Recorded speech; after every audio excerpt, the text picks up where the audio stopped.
Parashat Vayigash, Genesis 44:18 through 47:27. First Aliyah. Then Judah went up to him and said, "Please, my lord, let your servant appeal to my lord, and do not be impatient with your servant, you who are equal with a Pharaoh." My lord asked his servants, "Have you a father or another brother?" We told my lord, "We have an old father, and there is a child of his old age, the youngest, his full brother is dead, so that he alone is left of his mother, and his father dotes on him." Then you said to your servants, "Bring him down to me, that I may set eyes on him." We said to my lord, "The boy cannot leave his father. If he were to leave him, his father would die." But you said to your servants, "Unless your youngest brother comes down with you, do not let me see your faces."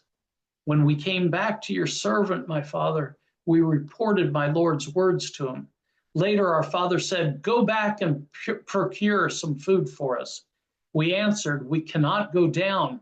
Only if our youngest brother is with us can we go down, for we may not show our faces to the man unless our youngest brother is with us." Your servant, my father, said to us, "As you know, my wife bore me 2 sons, but one is gone from me." And I said, "Alas, he was torn by a beast, and I have not seen him since. If you take this one from me too, and he meets with disaster, you will send my white head down to Sheol in sorrow. Now, if I come to your servant, my father, and the boy is not with us, since his own life is so bound up with his." Second Aliyah. When he sees that the boy is not with us, he will die, and your servants will send the white head of your servant, our father, down to Sheol in grief. Now your servant has pledged himself for the boy to my father, saying, "If I do not bring him back to you, I shall stand guilty before my father forever. Therefore, please let your servant remain as a slave to my lord instead of the boy, and let the boy go back with his brothers.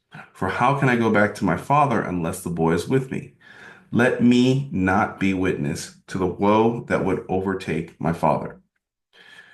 Joseph could no longer control himself before all his attendants, and he cried out, "Have everyone withdraw from me."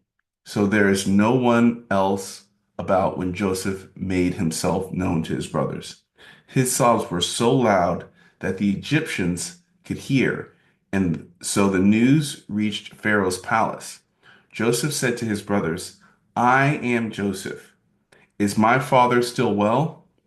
But his brothers could not answer him. So dumbfounded were they on account of him. Then Joseph said to his brothers, "Come forward to me." And when they came forward, he said, "I am your brother Joseph, he whom you sold into Egypt. Now do not be distressed or reproach yourselves because you sold me hither. It was to save life that God sent me ahead of you. It is now 2 years that there has been famine in the land, and there are still 5 years to come in which there shall be no yield from tilling.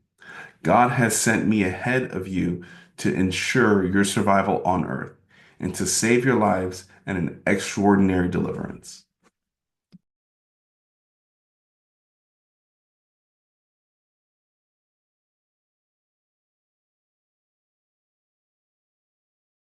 Third Aliyah.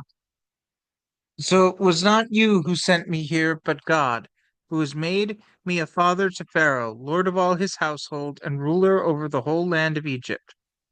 Now hurry back to my father, and say to him, Thus says your son Joseph, God has made me lord of all Egypt. Come down to me without delay. You will dwell in the region of Goshen, where you will be near me, you and your children and your grandchildren, your flocks and your herd, and all that is yours. There I will provide for you, for there are yet 5 years of famine to come, that you and your household and all that is yours may not suffer want. You can see for yourselves, and my brother Benjamin for himself, that it is indeed I who am speaking to you. And you must tell my father everything about my high station in Egypt and all that you have seen. and bring my father here with all speed." With that, he embraced his brother Benjamin around the neck and wept, and Benjamin wept on his neck. He kissed all his brothers and wept upon them. Only then were his brothers able to talk to him. The news reached Pharaoh's palace. "Joseph's brothers have come." Pharaoh and his courtiers were pleased. And Pharaoh said to Joseph, "Say to your brothers, do as follows. Load up your beasts and go at once to the land of Canaan. Take your father and your households and come to me. I will give you the best of the land of Egypt, and you will live off the fat of the land." Fourth Aliyah. And you are bidden, do as follows. Take from the land of Egypt wagons for your children and your wives, and bring your father here. And never mind your belongings, for the best of all the land of Egypt shall be yours. The sons of Israel did so. Joseph gave them wagons as Pharaoh had commanded, and he supplied them with provision for the journey. To each of them, moreover, he gave a change of clothing, but to Benjamin he gave 300 pieces of silver and several changes of clothing. And to his father he sent the following: 10 he-asses laden with the best things of Egypt, and 10 she-asses laden with grain, bread, and provisions for his father on the journey. As he sent his brothers off on their way, he told them, "Do not be quarrelsome on the way." They went up from Egypt and came to their father Jacob in the land of Canaan. And they told him, "Joseph is still alive. Yes, he is the ruler over all the land of Egypt." His heart went numb, for he did not believe them. But when they recounted all that Joseph had said to them, and when he saw the wagons that Joseph had sent to transport him, the spirit of their father Jacob revived. Fifth Aliyah. Enough, said Israel. My son Joseph is still alive. I must go and see him before I die. So Israel set out with all that was his, and he came to Beersheba, where he offered sacrifices to the God of his father's Isaac's house. God called to Israel in a vision by night. "Jacob, Jacob," he answered. "Here, I am God, the God of your father's house. Fear not to go down to Egypt, for I will make you there into a great nation. I myself will go down with you to Egypt, and I myself will bring you back, and Joseph's hand shall close your eyes." So Jacob set out from Beersheba. The sons of Israel put their father Jacob and their children and their wives in the wagons that Pharaoh had sent to transport him. And they took along their livestock and the wealth that they had amassed in the land of Canaan. Thus Jacob and all his offspring with him came to Egypt. He brought with him to Egypt his sons and grandsons, his daughters and granddaughters, all his offspring. These are the names of the Israelites: Jacob and his descendants who came to Egypt. Jacob's firstborn, Reuben. Reuben's sons, Enoch, Palu, Hezron, and Carmi. Simeon's sons, Jemuel, Jamin, Ohad, Jachin, Zohar, and Saul, the son of Canaanite woman. Levi's sons, Gershon, Kohath, and Merari. Judah's sons, Onan, Shelah, Perez, and Zerah. But and Onan had died in the land of Canaan, and Perez's sons were Hezron and Hamul. Issachar's sons, Tola, Puva, Eob, and Shimron. Zebulun's sons, Sered, Elon, and Jahlil. Those were the sons from whom Leah bore to Jacob in Padan Aram, in addition to his daughter Dinah. Persons in all, male and female, 33. God's sons, Ziphion, Hagi, Shuni, Ezbon, Eri, Arodi, and Areli. Asher's sons, Imnah, Ishva, Ishvi, and Beriah, and their sister Serah. Beriah's sons, Heber and Malchiel. These were the descendants of Zilpah, whom Laban had given to his daughter Leah. These she bore to Jacob, 16 persons. The sons of Jacob's wife Rachel were Joseph and Benjamin. To Joseph were born in the land of Egypt Manasseh and Ephraim, whom Asenath, daughter of Potipherah, priest of On, bore to him. Benjamin's sons, Bela, Becher, Ashbel, Gera, Naaman, Ehi, Rosh, Mupim, Hupim, and Ard. These were the descendants of Rachel who were born to Jacob, 14 persons in all. Dan's son, Hushim. Naphtali's sons, Jazil, Guni, Jezer, Shilem. These were the descendants of Bilhah, whom Laban had given to his daughter Rachel. These she bore to Jacob, 7 persons in all. All the persons belonging to Jacob who came to Egypt, his own issue, aside from the wives of Jacob's sons, all these persons numbered 66. And Joseph's sons who were born to him in Egypt were 2 in number. Thus, the total of Jacob's household who came to Egypt was 70 persons. 6 Aliyah. He had sent Judah ahead of him to Joseph to point the way before him to Goshen. So when they came to the region of Goshen, Joseph ordered his chariot and went to Goshen to meet his father Israel. He presented himself to him, and embracing him around the neck, he wept on his neck a good while. Then Israel said to Joseph, "Now I can die, having seen for myself that you are still alive." Then Joseph said to his brothers and to his father's household, "I will go up and tell the news to Pharaoh and say to him, 'My brothers and my father's household who are in the land of Canaan have come to me. They happen to be shepherds. They have always been breeders of livestock, and they have brought with them their flocks and herds and all that is theirs.' So when Pharaoh summons you and asks, 'What is your occupation?' you shall answer, 'Your servants have been breeders of livestock from the start until now, both we and our fathers, so that you may stay in the region of Goshen, for all shepherds are abhorrent to Egyptians.' Then Joseph came and reported to Pharaoh, saying, 'My father and my brothers, with their flocks and herds and all that is theirs, have come from the land of Canaan and are now in the region of Goshen.' And carefully selecting a few of his brothers, he presented them to Pharaoh. Pharaoh said to his brothers, 'What is your occupation?' They answered Pharaoh, 'We, your servants, are shepherds, as were also our fathers.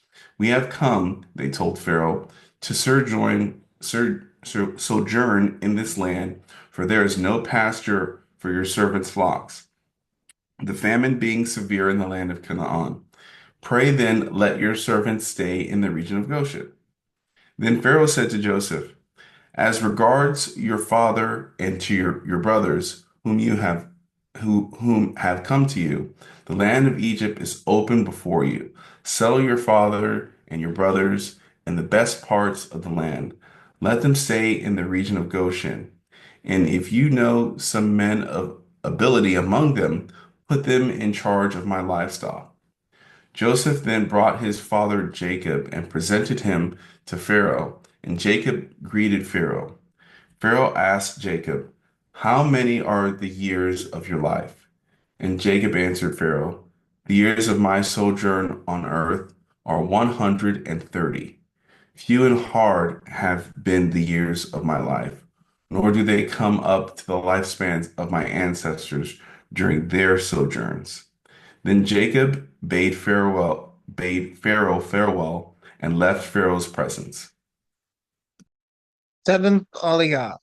So Joseph settled his father and his brothers, giving them holdings in the choicest part of the land of Egypt, in the region of Ramses, as Pharaoh had commanded.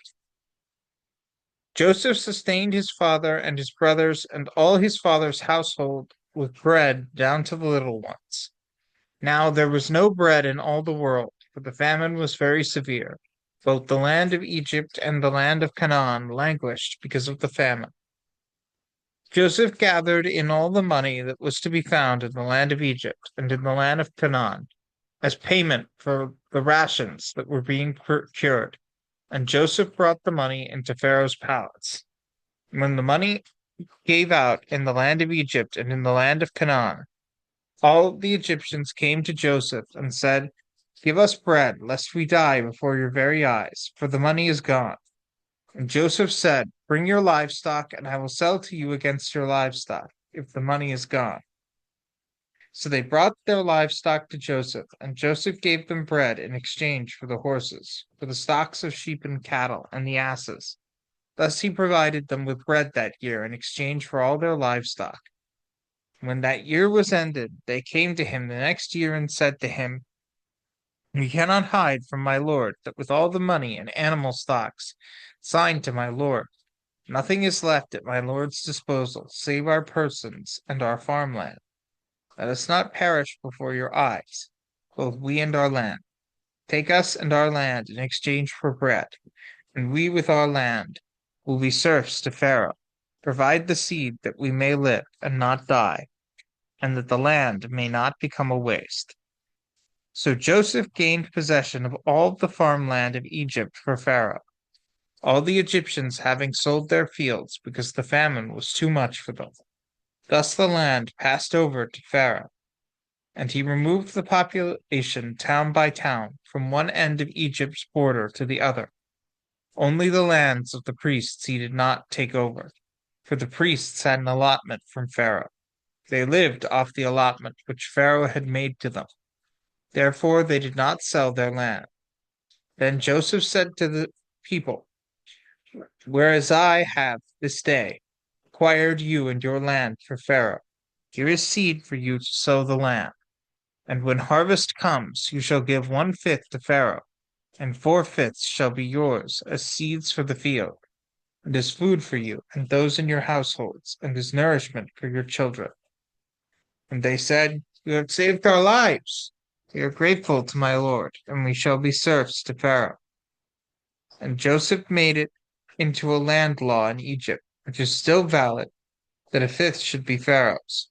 Only the land of the priests did not become Pharaoh's. Thus Israel settled in the country of Egypt in the region of Goshen. They acquired holdings in it, and were fertile and increased greatly.